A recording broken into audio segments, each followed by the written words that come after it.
first time. Lighthouse Keepers. Go to Damam.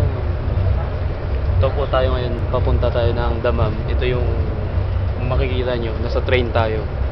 Ito yung disyerto. Tignan nyo po. Yan. Disyerto yan. Nakikita nyo? Disyerto. Malawak na disyerto. Ha? First time.